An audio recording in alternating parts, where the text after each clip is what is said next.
y a un mois, voilà, on a démarré cette thématique, le héros de Noël. Donc aujourd'hui, c'est le dernier volet de cette thématique. Pour ceux qui donc avaient eu les flyers ou même donné ou vu l'affiche, est-ce que vous aviez remarqué quelque chose de particulier, un détail qui ne sautait pas aux yeux nécessairement sur l'affiche ou le flyer? Qui avait remarqué quelque chose? Ah, oui, Daphne, tu avais remarqué quoi? Un lion. Un lion derrière. Certains sont là. Ah ouais. Un lion. Et peut-être, je ne sais pas, hein, peut-être certains s'étaient dit ou demandé en le voyant, mais finalement, mais qu'est-ce que ça fait là? Peut-être un lion, le héros de Noël. Et peut-être certains, à juste titre, hein, se seraient demandé, mais quelle est la pertinence de ça? J'ai voulu clôturer cette série en allant sur ça et en expliquant cela. J'avais parlé il y a un mois, quand j'avais prêché sur le héros annoncé, donc, dont les prophètes avaient annoncé sa venue des siècles avant. L'une des prophéties qu'on avait vues était une prophétie de Jacob lorsque il était sur le point de mourir, qu'il avait réuni ses 12 fils autour de lui. Dieu lui a donné de voir ce qu'il adviendrait de chacun d'eux et de prononcer des paroles prophétiques sur chacun de ses fils. Et lorsque est arrivé le tour de son fils Judas, il lui a dit ceci: de toi sortira le Shiloh, donc celui qui viendrait, donc le Messie, le Sauveur. Et ce qui est intéressant, peut-être certains diront, mais c'est quoi le rapport? Parce que Jésus est le Shiloh, donc le lieu de repos, celui vers qui on trouve le repos. Mais c'est quoi le rapport avec le lion? En fait, c'est le verset juste avant, Genèse 49, verset 9. Ça va s'afficher, Genèse 49, verset 9, où il est dit: Judas est un jeune lion. Tu reviens du carnage, mon fils. Il ploie les genoux, il se couche comme un lion qui le fera lever. Ce qui est très intéressant, c'est que lorsqu'il va donner ses prophéties par rapport à ses fils, 3 d'entre eux, il va donner une comparaison directe avec un animal. Direct. On voit pour Issachar, il lui dit: Issachar est un âne osseux couché entre les barres du bercail. Il a vu le repos, que le repos est bon et que le pays est agréable. Et il a étendu son épaule pour porter, et il est devenu homme de corvée. Il dira au verset 21, il dira: Nephtali, son fils Nephtali est une biche lâchée. Il prononce des paroles gracieuses. Il avait remarqué que Dieu lui a donné de remarquer que cela avait comme des caractéristiques qui étaient semblables à ces animaux-là. Et en fait, peut-être si certains seraient peut-être, j'ai l'impression, quand on parle dans la langue française, qui sont un peu comme ça. Quand on dit elle, c'est une mère poule. Mère poule. Ouais. Ou quand il faut pas toucher à ses enfants, parce que c'est une vraie lionne. Ah, eh oui, on dit il avance pas, c'est un escargot, un vrai escargot. Ouais, on utilise des images comme ça. Et là, et concernant son fils Judas, Dieu lui donne de prononcer qu'il aurait des caractéristiques. En fait, ce fils était comme un lion. C'est comme un lion. Et là encore, certains pourront dire: ouais, mais David, on ne comprend toujours pas le rapport entre Jésus et Judas, ok, qui est comme un lion, et Jésus. En fait, son père lui a dit: de toi sortira le Shiloh, de ta descendance sortira le Shiloh. Je vais vous poser une question. Dites-moi, est-ce que vous avez déjà vu de la descendance d'un éléphant, arriver un hérisson? Ou de la descendance de pélican arriver une souris? Alors si vous avez ça, les amis, je veux ce scoop. Hein. Si vous avez ça quelque part, moi je veux ça. Mais non, la descendance, comme ça, on retrouve les mêmes. Et étant descendant il sortirait de Judas qui est comme un lion, Jésus nécessairement aurait ces caractéristiques là aussi du lion. La Bible, on va le voir, la Bible en parle et on vient de le chanter elle en parle comme le lion de Juda. Mais qu'est-ce que c'est ça? On a déjà un élément de réponse, le lion de Juda. J'aimerais vous proposer aussi ce passage dans Proverbes chapitre 30 et verset 30. Proverbes chapitre 30 verset 30. Le lion, le héros, c'est bien dit, le héros des animaux, ne reculant devant qui que ce soit. La parole de Dieu désigne le lion comme le héros des animaux. Et en fait, on peut se demander pourquoi. Il faut prendre le texte, dans le texte original, le mot qui est utilisé là, qui a donné héros, provient d'une racine signifiant se prévaloir d'une force, d'une grandeur, se montrer puissant, triomphant et brave. Donc le mot qui est utilisé là, de héros, veut dire ça. Veut dire ça dans son sens premier. Et on comprend que toutes ces choses-là, effectivement, peuvent être rattachées au lion, et notamment, on va le voir, à la personne de Jésus-Christ. Le premier point, c'est la force. C'est la force. Je ne sais pas si tu as réussi à avoir l'image, une image qui va s'afficher maintenant. Maintenant, je vous dis, imaginez que vous soyez devant cette scène et dans cette scène avec le lion qui arrive sur vous là. Qui d'entre vous serait à même de dire que effectivement, là, je vais rencontrer un problème là? Alors si ça vous dit non, ok, non, c'est ok, tranquille, ça va le faire avec le lion qui se dirige vers vous, alors donnez-moi votre secret, les amis. Que d'être enfin de ça là qui arrive, oui, effectivement, les quelques secondes qui arrivent vont être compliquées. On voit la force, on sent la force. C'est pas comme si un lapin arrivait. La force. Et il y a un passage dans la parole de Dieu qui est très significatif. Il est question à un moment donné dans les évangiles d'une femme à la perte de sang, qui perdait du sang depuis 12 ans. Et elle était allée voir les médecins, différents médecins. Aucun n'avait pu faire quelque chose pour elle. Le texte dit même qu'elle était même allée en empirant et que toutes ses économies y étaient passées. Et lorsqu'elle entendit que Jésus était en train de passer, elle s'est dit, si j'arrive seulement à toucher le bord de son vêtement, je serai guérie. Et la voilà partie en train d'arbonner, d'essayer de se frayer un chemin. Parmi la foule, il y a des milliers de personnes. Et en plus, la loi de Moïse interdisait aux femmes qui souffraient de ça d'être en contact avec les gens. Donc, mais elle est là, elle est tellement au bout, il n'y a plus d'espoir. Elle se dit, c'est le seul espoir qui me reste. Et le texte dit qu'elle arrive à se faufiler et à toucher Jésus. Et au moment où elle touche le bord de son vêtement, l'écoulement de sang s'arrête instantanément. Et là, vous voyez la scène, les textes disent que Jésus s'arrêta. Jésus s'arrête. Et il va poser la question, il va dire, qui est celle qui m'a touché? Et là, bien sûr, les disciples vont dire, mais attends, Jésus, tu vois pas le monde qui a les 1000 personnes, et tu demandes qui t'a touché? Il dit oui, il dit, quelqu'un m'a touché parce que j'ai senti qu'une force est sortie de moi. Une force est sortie de moi. Donc, on voit que Jésus était aussi, il y avait cette caractéristique qui était là de la force que l'on retrouve auprès du lion. J'aimerais dire, peut-être à quelqu'un, peut-être à plusieurs, que la force qui émane de Jésus, tu peux aussi en être au bénéfice. Tu peux en être aussi en bénéfice. Alors qu'on est là, qu'on est dans ces temps de Noël, qu'on parle de lui, il y a cette force qui est là aussi pour toi.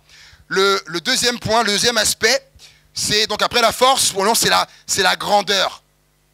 Alors, je me suis demandé, mais la grandeur, pourquoi? La grandeur de quoi? Alors déjà, je me suis dit, c'est pas par rapport à la taille, parce que un long maxi, c'est déjà grand, ça fait 2,50 m de long, mais c'est pas ça, parce que tu as des animaux qui sont bien plus grands que ça.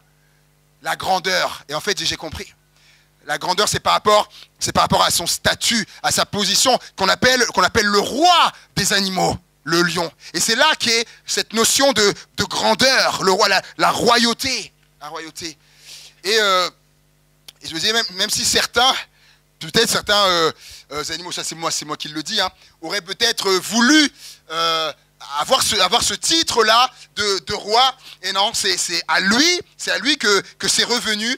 Il y aurait certainement eu des prétendants, mais c'est lui, avant une crinière majestueuse, comme les spécialistes disent, qui est sans rappeler la couronne, une couronne. Et c'est intéressant de voir dans la parole de Dieu aussi, quand Paul notamment écrit aux Éphésiens, qu'un jour tout genou pliera devant lui, etc. Et qui dit Jésus, qui est le roi des rois, le Seigneur des seigneurs, il est le roi des rois. Et cette grandeur, elle est là concernant Jésus, c'est par rapport à sa royauté qui est suprême. La troisième caractéristique, c'est la puissance. Et vous savez, la puissance, on pourrait la retrouver dans plein de choses concernant le lion. Mais en fait, une des choses où on la retrouve, en fait, c'est par rapport à son cri. Et donc à son rugissement. Je ne sais pas si vous avez déjà été à côté d'un pas tout de suite, soit séparé bien sûr hein, par une cage ou des barreaux, mais un lion qui se met à rugir, mais vraiment. Je ne sais pas si vous avez déjà été dans cette position-là, mais moi j'ai déjà été une année. On était allé aux eaux de Beauval parce que c'était pas loin de là où j'habitais avant. Moi je suis de Blois et c'est à 40 minutes. Et un jour on était là et d'un seul coup, on voyait les animaux et tout, et d'un seul coup, un rugissement sort et dans le zoo énorme. Et je vous dis, parce que je me rappelle comme si c'était hier, mon sang il s'est comme glacé quoi. D'un coup, on était tous stupéfaits d'un coup comme ça. Et le silence qu'il y a eu dans le zoo, on a entendu les coups d'oiseaux, etc. Le silence qu'il y a eu. Et là, c'est ce jour-là que j'ai réagi. Ah oui, c'est pas pour rien. Ce qu'on dit par rapport au lion, c'est pas pour rien. Il y a vraiment une puissance qui est là. Amos, chapitre 3, verset 8, dit « Le lion rugit, et qui ne serait effrayé ?» Ou Osée, chapitre 11, verset 10, « Ils suivront l'Éternel, qui rugira comme un lion. » Mais concernant Jésus, ok, on a vu par rapport à la force, par rapport à la grandeur, mais la puissance, et notamment le rugissement, comment ça se passe? Parce qu'on lit pas dans les textes que Jésus à un moment donné a rugi, n'est-ce pas? Ou sinon, si vous avez ça dans vos Bibles, changez de Bible, hein, vous en avez une fausse. Hein. Son rugissement, comment ça se passe? Il y a un texte qui est juste incroyable. Dans les évangiles, quand Jésus est à Gethsémane, avant cela, on aurait pu suivre à la caméra une troupe d'hommes qui circulent dans les rues à la recherche de Jésus. Ils sont nombreux, ils sont armés d'épées, de bâtons. Certains sont des soldats, ils sont guidés par un homme qui s'appelle Judas et qui a en tête un dessein malveillant. Et ils sont là, ils traversent les rues sombres de Jérusalem et puis ils traversent ce qu'on appelle la vallée de Kidron en direction du mont des Oliviers. Et bien que ce soit la pleine lune, ils sont là avec des torches, des lampes.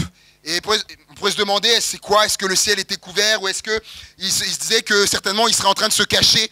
Mais ça, c'était mal connaître ou d'imaginer Jésus étant transi de peur. C'est pas possible, ça. Et Jésus, quand ils approchent, justement, il est là, il les attend même, et voilà la troupe qui arrive, Judas qui vient, et qui fait un baiser à Jésus, et Jésus lui dit, est-ce que tu as à faire, fais-le promptement. Et les soldats, l'armée qui est là, posent la question, ils leur demandent qui cherchez-vous? Et là ils vont lui répondre, ils vont lui dire on cherche Jésus de Nazareth. Et là, à cette réponse-là, Jésus va dire c'est moi. Et est-ce que certains savent ce qui s'est passé au moment où Jésus a répondu c'est moi? Qu'est-ce qui s'est passé? Ils sont tombés par terre. Et maintenant, on va le lire ensemble dans l'évangile de Jean, au chapitre 18. Jean, chapitre 18.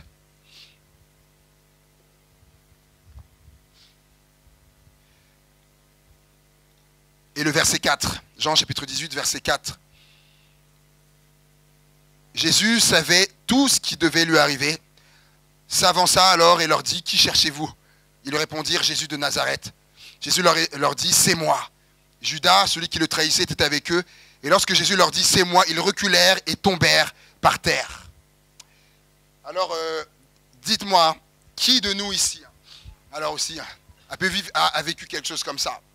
Des gens, voilà, vous cherchez, et puis de demander, mais qui vous cherchez? Ah, ben, on cherche Christophe. Christophe de Poix-de-Picardie. Vas-y donc. Et il leur dit, c'est moi. Et là, les gens tombent par terre. Bien sûr, aucun être humain, aucun de nous pourrait vivre quelque chose comme ça. Mais Jésus, lui, il dit, et c'est pas long, deux mots. Moi, ça me frappe. C'est moi. L'armée, ils tombent tous par terre. Ça, c'est la puissance. La puissance du lion. Qui est là. Son rugissement, il n'est pas comme un lion comme ça, très fort, mais juste ça. Et les gars tombent par terre. La puissance est là. Et là, le quatrième aspect qu'on retrouve pour le lion, c'est la bravoure. D'ailleurs, une traduction de Proverbe 30-30 dit voici le lion, le plus brave d'entre tous. Le plus brave. Et même les spécialistes donc, disent et expliquent, disent en effet, devant la difficulté, le lion démontre de la bravoure car il croit qu'il est revêtu d'une force l'aidant à triompher de ses ennemis. En fait, il nous explique que le lion, comment il fonctionne, il est doté d'une telle force que, en fait, peu importe l'ennemi qui est là, il croit qu'il va avoir l'ascendant dessus, devant la difficulté. Ils disent même, outre que ça, devant les difficultés, le lion a une telle bravoure qu'il va pour braver les difficultés qu'il rencontre. Mais ça, c'est exactement Jésus-Christ, quand on voit dans les évangiles. On le voit par exemple, et c'était en fait à chaque fois, pour ne pas dire que ça, devant les chefs religieux, les pharisiens, etc., qui étaient à un moment donné pour lui comme des ennemis. Marc chapitre 7, verset 13, vous annulez la parole de Dieu par votre tradition que vous avez transmise. En fait, lorsque Jésus est arrivé, les chefs religieux enseignaient toutes sortes de choses. Il y avait eu des rites, des traditions qui étaient venues, mais qui n'étaient même pas issues de la parole de Dieu, que eux-mêmes avaient mis en place pour leur élévation, pour leur orgueil. Vous savez que les pharisiens, beaucoup de gens les vénéraient. Quand ils passaient, quand ils leur disaient, ah mais vous passez dans les rues avec vos longues robes, etc., à franges, parce que les gens étaient là, oh c'est des pharisiens, il y avait un respect, et il y avait un orgueil qui était là, tout était pour leur intérêt, etc. Il leur dit, vous annulez la parole de Dieu par votre tradition que vous avez transmise. Et on va voir que Jésus a fait acte de bravoure dans tout ça, parce que certainement beaucoup d'entre nous auraient osé dire ce qu'il a dit. Et regardez avec moi, dans Matthieu chapitre 23, verset 13, on va lire ensemble une portion là et vous allez comprendre de quelle bravoure il est question de Jésus. Jésus vient là, il vient faire le ménage, dépoussiérer les choses, apporter la vérité, la lumière aussi. Malheur à vous, scribes et pharisiens hypocrites, parce que vous fermez aux hommes le royaume des cieux. Vous n'y entrez pas vous-même et vous n'y laissez pas entrer ceux qui veulent entrer. Malheur à vous, scribes et pharisiens hypocrites, parce que vous dévorez les maisons des veuves et que vous faites pour l'apparence de longues prières. À cause de cela, vous serez jugés plus sévèrement. Malheur à vous, scribes et pharisiens hypocrites, parce que vous courez la mer et la terre pour faire un prosélyte. Et quand il l'est devenu, vous en faites un fils de la géhenne, 2 fois plus que vous. Malheur à vous, conducteurs aveugles, qui dites, si quelqu'un jure par le temple, ce n'est rien. Mais si quelqu'un jure par l'or du temple, il est engagé, insensé et aveugle. Lequel est le plus grand, l'or ou le temple qui sanctifie l'or? Si quelqu'un, dites-vous encore, jure par l'autel, ce n'est rien. Mais si quelqu'un jure par l'offrande qui est sur l'autel, il est engagé, aveugle. Lequel est le plus grand, l'offrande ou l'autel qui sanctifie l'offrande? Verset 23. Malheur à vous, scribes et pharisiens hypocrites, parce que vous payez la dîme de la menthe, de l'âneth et du cumin, et que vous laissez ce qui est plus important dans la loi, la justice, la miséricorde et la fidélité. voyez, eux-mêmes, ils ne pratiquaient même pas ces choses-là. C'est là ce qu'il fallait pratiquer sans négliger les autres choses. Conducteur aveugle qui coulait le moucheron et qui avalait le chameau. Malheur à vous, scribes, pharisiens, hypocrites, parce que vous nettoyez le dehors de la coupe et du plat, et qu'au-dedans, ils sont pleins de rapines et d'intempérance. Pharisiens, aveugles, nettoie premièrement l'intérieur de la coupe et du plat, afin que l'extérieur aussi devienne net. Malheur à vous, scribes et pharisiens hypocrites, parce que vous ressemblez à des sépulcres blanchis qui paraissent beaux dehors et qui au-dedans sont pleins d'ossements de mort et de toute espèce d'impureté. Vous de même, au dehors, vous paraissez juste aux hommes, mais au-dedans, vous êtes pleins d'hypocrisie et d'iniquité. Oh là là, le Jésus. Malheur à vous, scribes et pharisiens hypocrites, parce que vous bâtissez les tombeaux des prophètes et ornez les sépulcres des justes. Et que vous dites, si nous avions vécu du temps de nos pères, nous ne serions pas joints à eux pour répandre le sang des prophètes. Vous témoignez ainsi contre vous-même et que vous êtes les fils de ceux qui ont tué les prophètes.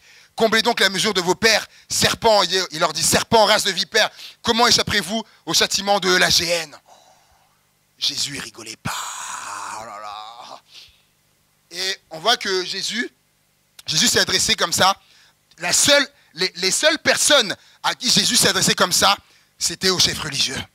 Jamais, au niveau du peuple, des gens, Jésus a parlé comme ça, lisez, mais aux chefs religieux qui étaient là, et Jésus il n'a pas inventé, il savait de quoi il parlait, ce qui était à l'intérieur. Eux, ils faisaient des choses extérieurement, mais ce qu'il y avait à l'intérieur. Et on voit que c'est là où était sa bravoure, parce que je disais que qui d'entre nous aurait osé, les chefs religieux de l'époque d'Israël, dire ça, mais Jésus, lui, il n'était pas là pour leur plaire. Le mensonge était là, lui, il était venu pour apporter la vérité. Et là, voyez comment il y va. Et on n'a même pas tout lu. Elle est là la bravoure du lion. Elle est là. Et on peut comprendre, quand on lit ça, que Jésus ne s'en est pas fait des amis. Du coup. Eh oui. Ah ben c'est sûr. Mais Jésus, c'était pas son objectif c'était pas son objectif. Et j'aime beaucoup aussi quand ils viennent le voir. Vous savez, Jésus, il a fait des guérisons le jour du sabbat. Et on a entendu il y a quelques semaines, Pasteur Tony, il expliquait que non, le jour du sabbat, c'était nada. On faisait rien, etc. On faisait rien. Et Jésus, il guérit le jour du sabbat. Et ça, une fois, ils viennent le voir. Il dit, mais t'as pas le droit de faire ça, le jour du sabbat, t'as pas le droit, donc t'es pas un représentant de Dieu si tu respectes pas le sabbat. Et là, Jésus, comment j'aime ces répliques, il va leur dire, mais attendez, si le jour du sabbat, si soit votre âne ou votre bœuf tombe dans un trou, est-ce que, si c'est pas même le jour du sabbat, vous ferez pas tout pour l'en sortir de là et pour le retrouver?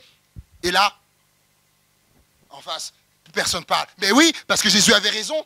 Eux, l'hypocrisie, non, tu n'as pas le droit de faire ça. Et Jésus, là, on voit encore ça, on voit sa bravoure. Et vous savez, Jésus, il le savait bien depuis tout le temps, depuis toujours, qu'il aurait à affronter cette forte opposition vis-à-vis d'eux. Ésaïe 50, versets 4 à 7 nous le dit, donc il le savait déjà en venant sur terre. Et on voit qu'il n'a pas dérogé à ça. Il n'a pas contourné ça en disant, ça va être chaud, etc., avec les chefs religieux, tout ça. Du coup, bon, sur ça, je vais me taire, je vais pas. Non. Jésus, c'était pas ça. Je reviens à Gethsémane. Avant que l'armée arrive pour l'arrêter, il va dire à ses disciples, qu'il a trouvé plusieurs fois endormis, il va leur dire, levez-vous, allons, parce que ceux qui me cherchent sont là, allons-y. On voit même qu'il est allé à la rencontre de sa destinée. Il a dit, allons-y, on y va. Alors qu'il savait que ceux qui étaient avec lui allaient l'abandonner, allaient s'enfuir. Il allait se retrouver seul pour affronter la pire épreuve de sa vie. L'injustice, procès injuste, les crachats, les coups de poing, la couronne d'épines, les coups de fouet, etc., la crucifixion, les clous dans les mains, dans les pieds, le supplice, une mort atroce. Il savait tout ça. Il dit à ses disciples, levez-vous, allons-y. Je vais à la rencontre de ma mission, ma destinée. Allez, c'est pas de la bravoure, ça. La bravoure du lion. Et je me disais, c'est dans la bravoure du lion, c'est pour ceux qui ont été aux zoo ou autres, lorsque... je ne sais pas si ça vous a fait ça, mais lorsqu'on regarde un lion, Des fois, et si vous avez déjà eu ce moment où son regard se tourne vers vous et qu'il se met à vous fixer, vous pouvez vous imaginez déjà, dans votre tête que certainement il est en train de vous voir comme rôti déjà, ou en train de se régaler. Mais surtout, ce que je vois, quand je vois un tel animal qui est là, je dis mais on a du mal à l'imaginer en train de fuir. Vous savez, en train de fuir lâchement, on a du mal. Alors, si on a du mal à imaginer ça d'un lion, comment Jésus aurait-il pu fuir? Il ne pouvait pas fuir. Jésus, c'est un lion, c'est le lion. Judas, il savait qu'il n'y avait pas d'échappatoire possible. La volonté de Dieu était en cause. Le plan de Dieu était en cause. Notre salut était en cause pour que nous puissions être sauvés. Alors, c'est ça. Et du coup, animé d'une bravoure extraordinaire, exceptionnelle, magnifique, Jésus est allé jusqu'au bout pour chacun d'entre nous. Chacun d'entre nous. Et je terminerai avec cet exemple, avec ce dernier aspect qui est le triomphe, comme on l'a lu, par rapport à cette définition du héros, se prévaloir d'une force, d'une grandeur, se montrer puissant, triomphant et brave, le triomphe. Et ça, on le lit dans Apocalypse, regardez avec moi. Apocalypse, chapitre 5.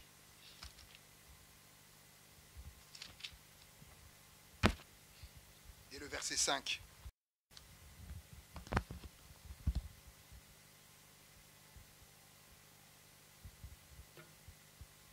Pour ceux qui y sont, Apocalypse chapitre 5, verset 5. On peut même lire à partir du verset 1er.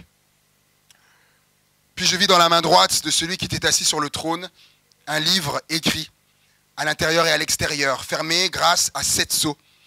Je vis aussi un ange puissant proclamer d'une voix forte « Qui est digne d'ouvrir le livre et d'en briser les sceaux ?» Mais personne, ni dans le ciel, ni sur la terre, ni sous la terre, ne pouvait ouvrir le livre ni le regarder. Je pleurais beaucoup parce que personne n'avait été trouvé digne d'ouvrir le livre et de le regarder. Alors l'un des anciens me dit « Ne pleure pas, car le lion de la tribu de Juda, le rejeton de la racine de David, a vaincu pour ouvrir le livre et ses 7 sceaux. Il a vaincu, il a triomphé. Puis je vis au milieu du trône et des 4 êtres vivants et au milieu des anciens, un agneau debout comme offert en sacrifice. Il avait 7 cornes et 7 yeux qui sont les 7 esprits de Dieu envoyés par toute la terre. Il vint prendre le livre de la main droite de celui qui était assis sur le trône. J'aimerais qu'on puisse se lever ensemble.